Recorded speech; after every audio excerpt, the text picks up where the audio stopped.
Halo, assalamualaikum teman-teman. Bertemu lagi di channel ini ya. Jadi kali ini saya akan berbagi tutorial bagaimana cara menampilkan sebuah data yang telah difilter dengan kriteria tertentu. Jadi maksudnya seperti ini teman-teman. Ini contohnya.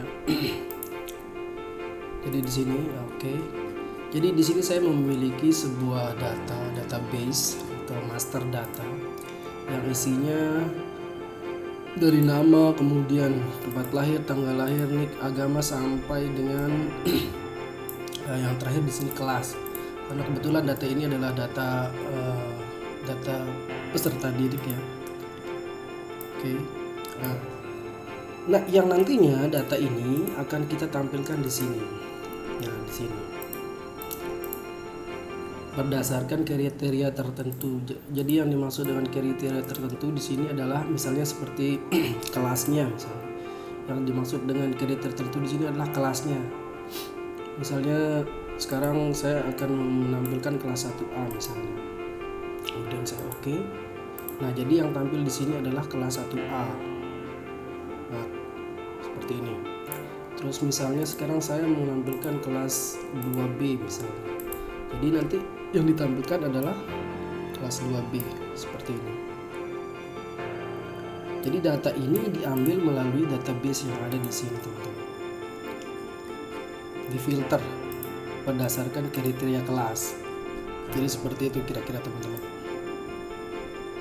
Jadi nah, selain itu juga nanti teman-teman bisa kembangkan untuk menghitung jumlahnya, jumlah siswa berdasarkan alamat, berdasarkan agama dan lain-lain. Seperti ini. Ini sudah saya buat tutorialnya di video saya kemarin. Jadi silahkan dicek. Nah, oke, kita fokus ke sini. Jadi bagaimana tutorialnya teman-teman? Kita langsung saja. Oke.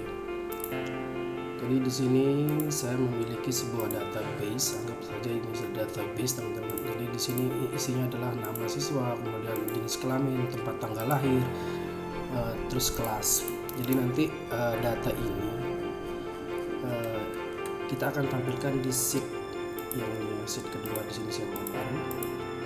Jadi di sini kelasnya acak ya teman-teman. Kelasnya acak, nanti kita akan tampilkan berdasarkan kriteria kelas ya. Oke, jadi langkah pertama yang kita harus lakukan adalah kita buat di sini buat kriterianya ya teman-teman. Kita namakan dia di sini kelas. Oke, di sini kelas atau di sini saja kita copy. Oke, ini kemudian saya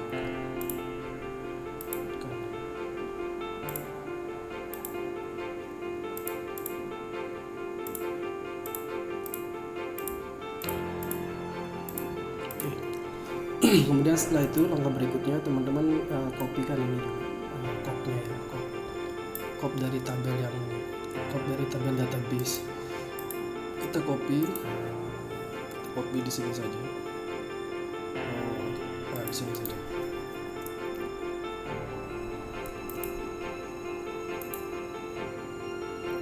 Oke. Oke. Jadi di sini nanti database itu akan tampil di sini teman-teman. Berdasarkan filternya di sini, berdasarkan kriteria yang ada di sini. Jadi dia akan tampil di sini. Oke, setelah kita copy, langkah berikutnya adalah kita akan memberikan nama pada area ini, area yang ini.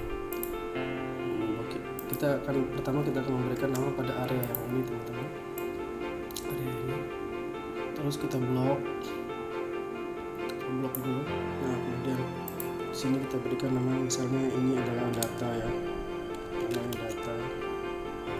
Oke, data di kolom ini namanya data. Kemudian yang ini misalkan kita namakan dia kriteria misalnya. Kriteria. Kemudian enter. Kemudian yang ini kita blok kopnya. kita namakan hasil. Enter. Oke. Jadi di sini kita udah memiliki 3 buah nama ya. Ada data, ini data, kemudian ada hasil yang ini, kemudian ada kriteria yang ini. Oke.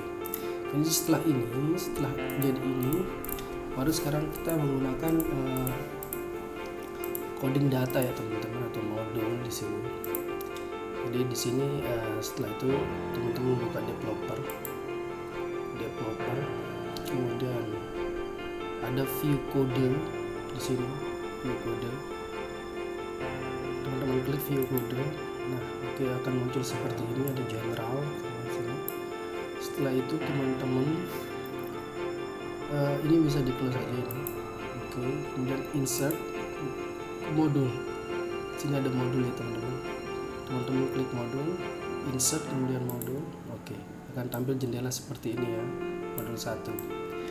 Nah, di sini teman-teman copy pastekan yang ini.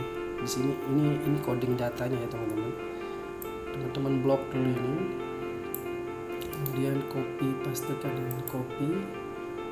Kita pastekan di sini. Oke. Jadi modul ini teman-teman, atau di coding data ini, di sini ada tulisan master data. Master data ini kita ganti namanya dengan data, sesuai dengan nama ring yang kita pernah buat, yang kita buat tadi. Di sini jadi data itu akan diambil dari nama ring data. Kemudian terus ring kita akan kopikan dia ke kriteria ini. Ini namanya tetap ya kriteria. Kemudian lanjut ke hasil juga tetap, namanya tadi adalah hasil ya. Kalau teman-teman menamakan dia misalnya tabel, nanti ganti namanya hasil ini diganti dengan tabel. Tadi kan yang kita buat data, kemudian kriteria, kemudian hasil. Jadi data itu adalah database itu, terus kemudian kriteria adalah kriteria yang tadi kita buat, kemudian hasil itu adalah kop yang kita buat tadi itu, yang kita kopikan itu. Nah, setelah ini jadi, kemudian teman-teman close saja ini. Oke. Close. Oke. Jadi sudah. Setelah itu teman-teman ke developer lagi. Sini developer, kemudian insert. Kita akan buatkan tombol key-nya ya teman-teman. Tombol ini fungsinya untuk mengeset kriteria yang telah kita pilih. Oke, coding. Nah, setelah ini muncul, teman-teman pilih coding filter data ya. Oke, kemudian oke. Teman-teman bisa ganti ini tombolnya filter atau apa, atau oke lah. Kita ganti pakai oke saja. Oke. Ya, kita tes teman-teman ya. Misalkan di sini kita akan menampilkan data kelas 2 misalnya. Kita tulis kelas 1 misalnya. Kelas 1. Kelas 1. Oke, maka yang tampil adalah kelas 1 teman-teman. Jadi semua kelas 1 yang ada di database ini akan tampil di sini. Coba kita tuliskan kelas 2 misalnya teman-teman. Kita tulis kelas 2, kemudian kita oke. Maka yang muncul adalah kelas 2 di sini. Seperti itu teman-teman. Begitu juga ini misalnya kelas 3 misalnya. Maka yang muncul adalah kelas 3 semua. Jadi data itu difilter berdasarkan yang ini. Di sini teman-teman bisa buat listnya saja, misalnya copy saja, buatkan listnya misalnya kelas 1. Oke. Ini kita validasi saja. List. Ini kita ambil dari sini. Oke. Ini bisa kita hidupkan. Oke. Jadi nanti teman-teman tinggal pilih misalnya kelas 1, tinggal oke kelas 1 yang tampil, kemudian kelas 2 misalnya tinggal oke.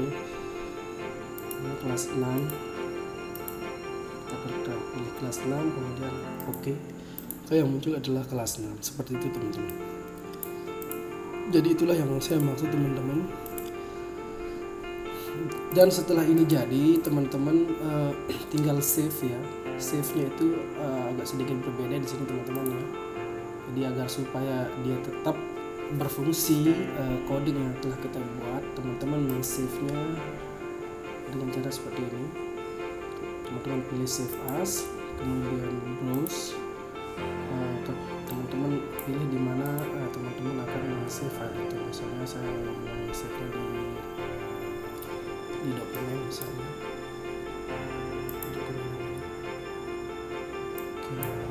Namanya database. Teman-teman meng-save-nya dengan Excel Macro Enable, seperti itu ya teman-teman. Excel Macro Enable, teman-teman pilih Excel Macro Enable yang ini, kemudian save. Nah seperti itu. Mungkin seperti itu tutorialnya teman-teman. Semoga ini bermanfaat. Assalamualaikum warahmatullahi wabarakatuh.